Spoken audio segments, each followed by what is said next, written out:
Hello and welcome to another episode of Soulwise with me, Semily Sherry. And we're coming up to the next new moon in May. So this is my spiritual guidance for May 2025, and it covers the lunar month beginning with the Taurus new moon, which is on April the 27th. At 8:31 p.m. and that's in the UK, which is where I live. And the lunar month then goes through to May the 26th. Every new lunar month I draw one card from the Thoth Tarot to spark my intuitive insight about the key energy to navigate by during the coming 4 weeks. I then take a quick look at the astrology. And this month's card is the Six of Swords, and I've called this guidance Shift from I to We. I know you'll be relieved to hear it, so let me start by saying that this month is going to be considerably quieter and calmer than the preceding months have been. Phew! The number 6 is one of harmony and balance, truth and beauty, and offers a welcome safe haven for a time if you choose to enter it. Many of you I know have been struggling personally with confusion, difficulty, stress and anxiety, and you can expect smoother sailing on these ever-shifting waters for the next 4 weeks at least. As a swords card, this month highlights thoughts, ideas and communications arising from the clear-sightedness of an objective, holistic point of view. This is not the mere logical mind in action here. It's the heart mind, which holds a spiritual view of the world rather than an emotionally driven human one. From this space, you can explore any issue, subject or problem from both sides, arriving at a soulful truth that encompasses things as they really are, not as you might want them to be, or indeed as your overactive emotions might feel them to be.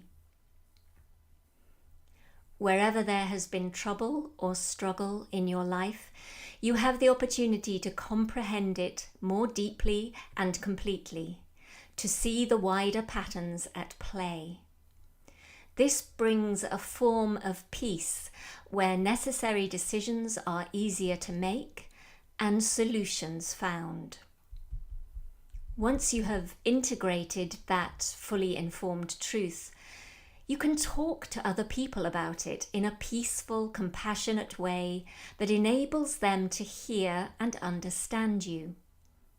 If relationships have been bumpy, then there's a real opportunity to smooth them out with a greater than usual fairness and a willingness to listen to each other.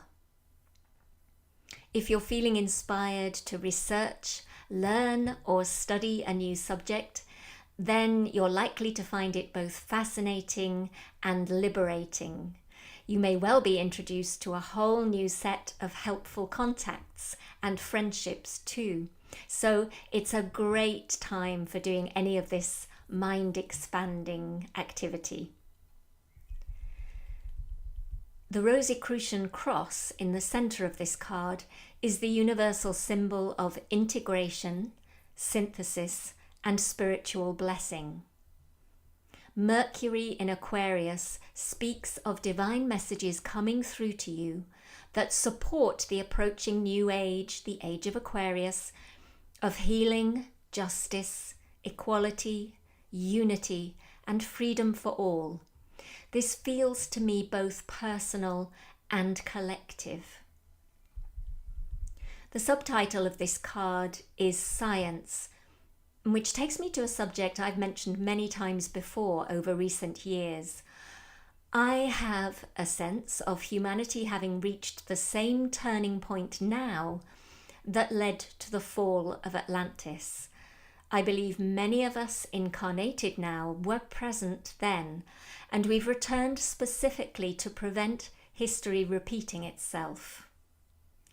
In that long ago great civilization, the rise of technology pulled its citizens irrevocably away from spiritual, heart-based, feminine values to favor solely a focus on a scientific, mind-focused, and masculine approach to life.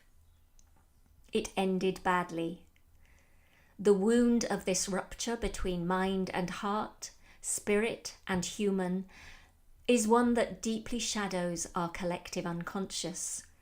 It's ensnared humanity in the current nightmare of hatred, war, mistrust, isolationism, and suffering for so many. I feel the next 4 weeks opens a beautiful space in which to heal this wound, restoring wholeness and balance. So explore your own relationship to mind and heart. Which do you favor for decision making? Do you tend to neglect or even ignore one over the other? Do you have a relationship with the other than human world? Can you feel a sense of connection and belonging within a life-sustaining energy web that unites the entire cosmos? What is your unique place and purpose within this whole?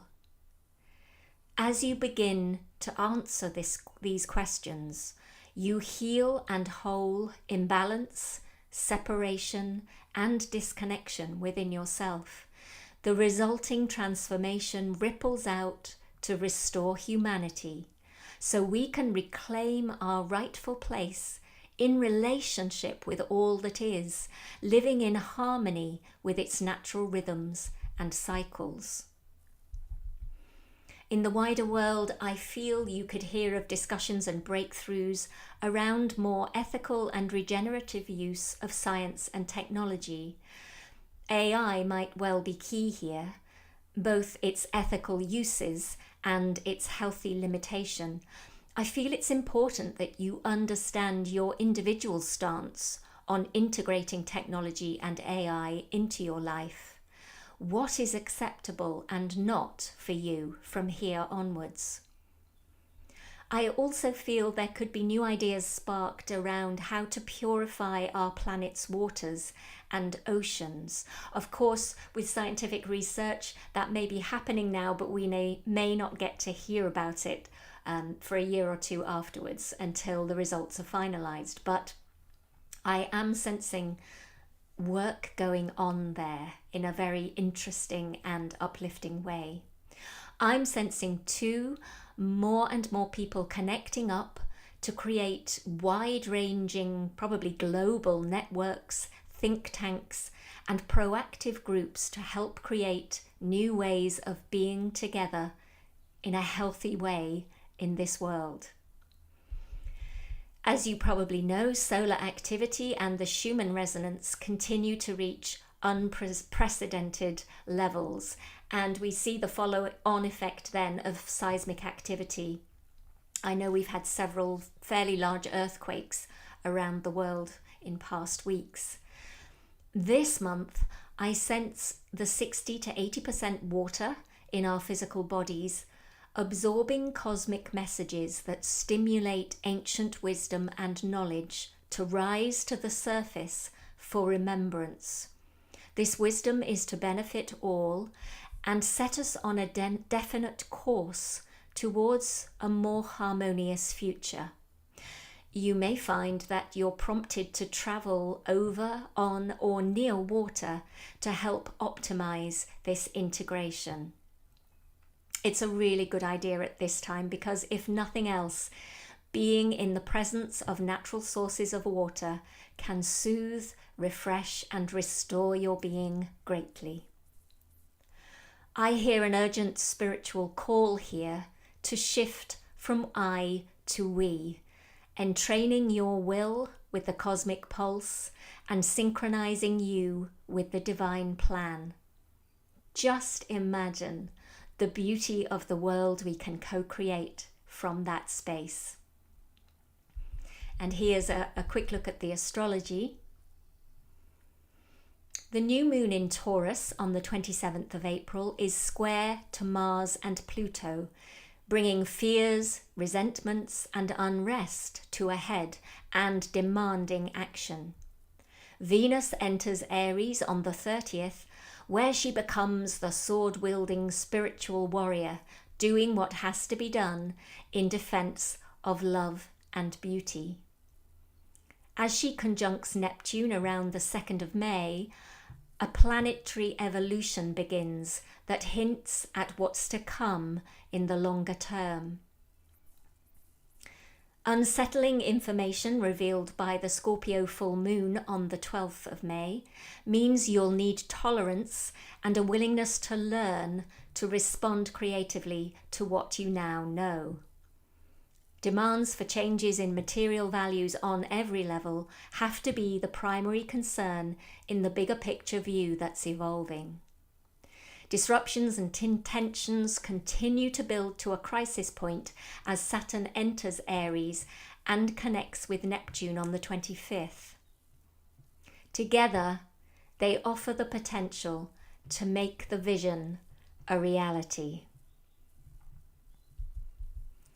So there are some very positive and uplifting messages there, and I hope you can take advantage of the relatively calmer energy to both explore those questions that I mentioned within the guidance and just to have a rest, take some time out, just enjoy the slight lull before the madness will inevitably enter again.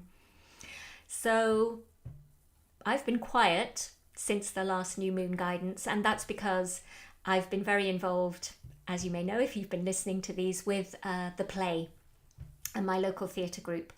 As you listen to this, Overdub, the play, will have completed its first and premiere run. It's the very first performance of this locally written play. And so I'm looking forward to having more spaciousness in my life, particularly with this Six of Swords card. I know that this month I can rest and restore and do some self-integration. But I will also miss the team that I've been involved with greatly. It's been a real ensemble cast, working together, supporting each other, and teamwork with many complicated set changes. The backstage team have been incredible and a very valuable part of the performance, getting those scene changes quick and seamless and quiet has really added to the final performance and production. And teamwork is really at the heart, as I've suggested in the guidance, of what's coming up. Really finding ways to involve many people, moving out of that sense of having to do everything alone or of being alone with everything, and finding ways that you can connect with your community. Don't forget too that on the 1st of May, it's the Celtic festival of Beltane, Calan May, as it's called in Wales. And you may want to read that. That energy is very resonant too with this reading. This sense of a new beginning, of new life that unites the masculine and feminine values coming together. So again, I'm going to put links to all these things that I've mentioned in the reading in the description below, whether you're listening on Spotify or YouTube or Substack. And finally, I wanted to just refer to that discussion about AI. I've been reading conversations in a Thrutopian group I'm involved with on WhatsApp, and there have been some really interesting discussions there. I mean, obviously there's the whole question of high resource usage and the energy power that draws on from the national grid, when we should really be downsizing our pull on those things. But I wanted to add there's lots of scare stories out there about AI, aren't there? And, all the dystopian visions we have in movies and books about, machines and AI taking over the world and becoming authoritarian and controlling. But some people in the Thrutopian group have been having some wonderful discussions with AI about things like, how do we solve the climate crisis? What resources can we draw on to find new ways of solving the Earth's problems? And also some people just asking, how do we move forward in this time as a human race? And there have been some beautiful conversations, and in a way there's a suggestion of the way to approach the use of AI if we use it asking those questions of creative, life-enhancing, regenerative issues. If we ask those questions, then AI can really help us to find new ways of approaching those issues. So I've also got a link to one of those conversations below.